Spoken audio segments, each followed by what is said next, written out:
Lo primero que haremos será extraer un motor del lector de CD. De aquí también sacaremos la correa de transmisión y los engranajes necesarios para hacer el sistema de transmisión de nuestro autito. Generalmente los lectores de CD tienen tres motores: el que se encarga de la bandeja, el que se encarga del cabezal y el que se encarga de hacer girar el disco. El que a nosotros nos va a interesar es el que se encarga de la bandeja, este que está acá, ya que es el que generalmente tiene una correa de transmisión. Una vez extraído el motor, la correa y la especie de polea con engranaje, deberemos soldar un par de cables en caso de que sea necesario y luego soldar el motor al panel solar. Luego, con una tijera vamos a cortar los palillos y con un cautín que no usen para soldar van a perforar las tapas justo en el centro, haciendo un pequeño agujero, de tal manera que más tarde podamos incrustar los palillos y fijarlos con silicona. Luego, con el mismo cautín haremos dos agujeros en la botella de endulzante. Luego pasamos el eje de la rueda que recién estábamos pegando y fijamos la otra tapa en el otro extremo de la vara. Luego agregamos un poco de silicona en el eje a forma de topes y tendremos listo el tren delantero de nuestro autito. Armar el tren trasero será un poco más complejo.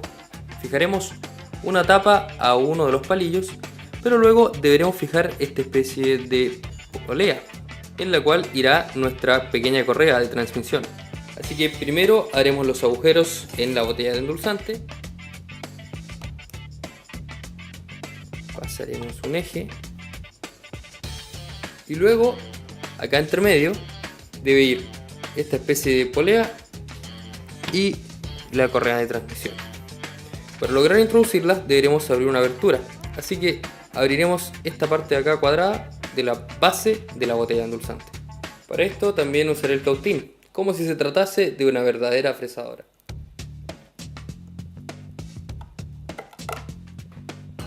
Listo, ahora podemos tener acceso directamente al interior de la botella.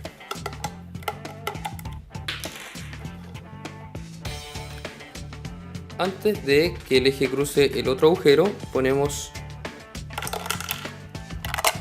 esta especie de engranaje para la transmisión y la correa. Pero aquí surgirá otro problema que topa con la base, así que también tendremos que hacer un agujero acá en la base de la botella de endulzante.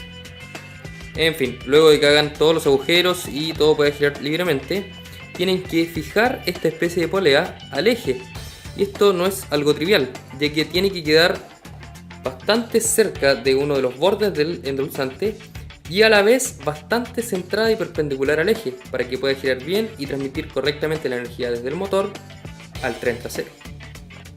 Luego de eso van a fijar la tapa que falta y tendremos el tren trasero terminado. Luego, teniendo en cuenta las medidas del panel solar, realizaremos una especie de calado en la botella de endulzante de tal manera que la botella pueda sostener el panel solar. Lo mismo vamos a hacer para sostener el motor. Vamos a hacer un agujero en la botella de endulzante, nuevamente con el cautín, y luego a presión vamos a poner el motor justo arriba de donde está el eje trasero. Luego acomodamos la correa, la ponemos en el motor y en la especie de polea que está en el eje y partimos a probar si funciona.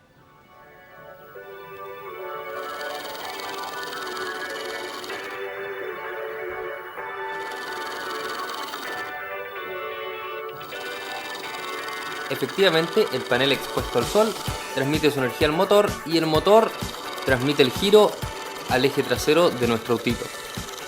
En caso de que las ruedas giraran hacia atrás, deberemos desoldar los cables del motor y conectarlos al revés. Y ahora lo único que faltará será tener un poco de creatividad para ponerle un alerón y decorar como queramos nuestro nuevo autito solar casero, hecho en base a casi puro material reciclado.